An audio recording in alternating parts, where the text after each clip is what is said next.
Hola, ¿qué tal? En este video vamos a ver lo que es la adherencia, que es una parte muy importante en el proceso de recubrimiento de pinturas. Es una parte que se complementa o también viene después de la parte del mojado, ¿no? Y es bastante importante porque evita de que la pintura se pele, o sea, que podamos sacar la pintura como si, por ejemplo, sacáramos la piel de una mandarina, ¿no? Evita que la pintura salga como la piel de una mandarina sale la mandarina, ¿no? Que se pele. Eh, una vez asumido de que la pintura ha mojado todo el soporte metálico, ya hemos visto de que para que moje el líquido tiene que tener una baja tensión superficial, ¿no? Para que pueda estar en contacto con toda la superficie. Luego viene la parte, ok, ¿y ahora qué pasa entre las dos, entre la superficie interfacial, ¿no? Entre el área de contacto de la pintura y el sólido que deseamos recubrir? Pues van a pasar, pueden pasar cuatro tipos de cosas para que entre estas dos capas. La primera es que se presente una adherencia mecánica. La adherencia mecánica normalmente ocurre en soportes, o sea, cuando la parte que queremos recubrir tiene rugosidad, o sea, no es liso. Acá vemos, por ejemplo, una superficie metálica lisa y acá una rugosa. Esto a nivel microscópico, por supuesto. Entonces, ¿en qué ayuda de pintar una superficie rugosa? Ayuda en que cuando la pintura penetra en estas zonas, moja las cavidades.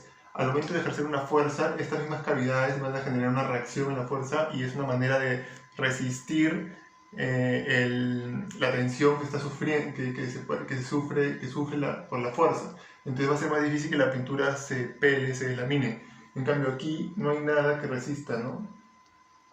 Estos tipos de fuerzas son a nivel superficial, ¿no? Esta adherencia mecánica ocurre a nivel superficial, ¿no? En las cadenas superficiales, en la superficie interfacial entre la capa de pintura y el sólido, ¿no?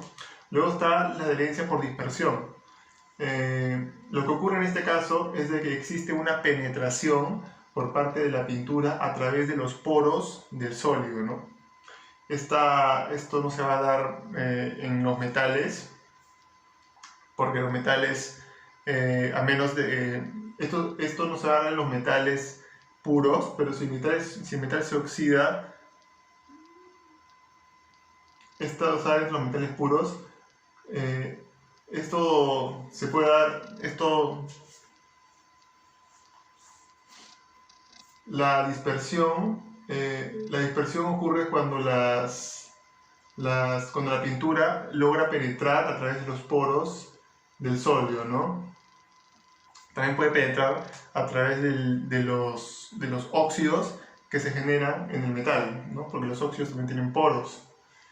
Y lo que hace es que le da un grado más de resistencia a toda la pintura, porque incluso muchos animales, muchos parásitos o insectos utilizan ese tipo de mecanismo para poder adherirse a sus huéspedes, ¿no?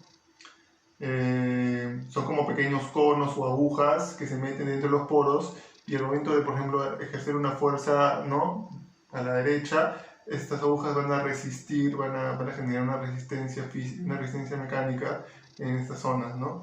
Para que esto pueda pasar, las moléculas de la pintura y las moléculas del sólido tienen que ser compatibles, ¿no? O sea,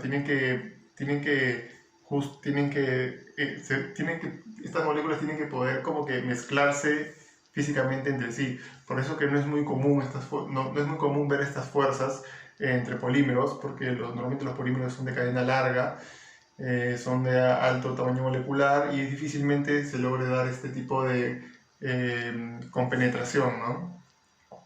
Luego están las fuerzas de adhesión electrostática, que estas son las más comunes y las que más nos interesan porque es las que más ocurren entre los termostables y los metales, que son fuerzas de Van der Waals, fuerzas, como se le dice, fuerzas secundarias, ¿no? Fuerzas intermoleculares secundarias, fuerzas de dipolo permanente, fuerzas de dipolo transitorio, que básicamente es una atracción electrostática entre las cargas positivas de las cadenas poliméricas de la pintura y las cargas negativas o positivas y la carga opuesta de las moléculas del sólido, del soporte, ¿no? Son muy importantes porque si bien son más débiles que las fuerzas primarias, ¿no? Que los enlaces químicos, si bien son más débiles, como son más abundantes en sumatoria, o sea, en total, son una fuerza bastante potente, ¿no? Recordemos que las fuerzas de dipolo transitorio son bastante comunes en los hidrocarburos, entonces como son polímeros, los polímeros de la pintura son de alto tamaño molecular, cada carbono, los electrones pueden moverse alrededor y se puede generar un campo electrostático de dipolo transitorio entre los átomos del hierro o de cualquier metal y las moléculas de la resina, ¿no? Y la cadena molecular de la resina. Entonces, si por ejemplo quisiéramos nosotros ejercer una fuerza en la pintura, acá habría un campo electrostático que impediría, ¿no? Es como tratar de mover un imán, el polo norte de un imán del polo sur de otro imán, ¿no? Habría una fuerza, ahí hay una fuerza magnética, pero la fuerza electrostática podríamos compararlo con eso, ¿no? Es difícil porque los dos están como prácticamente pegados, se atraen. Y finalmente vienen las fuerzas de adhesión por parte de los enlaces químicos. Estas fuerzas son muy, muy poderosas, muy intensas. Esa es una de las razones por las cuales las pinturas termoendurecibles son bastante duras y resistentes. Es porque curan y crean enlaces químicos covalentes entre todas sus cadenas poliméricas. La diferencia de estas con las fuerzas electrostáticas, recordemos que aquí en las fuerzas electrostáticas no se crea un enlace entre las moléculas del soporte y las moléculas de la pintura. No hay un enlace químico, es simple atracción electrostática, es carga positiva con carga negativa se atraen, como los imanes.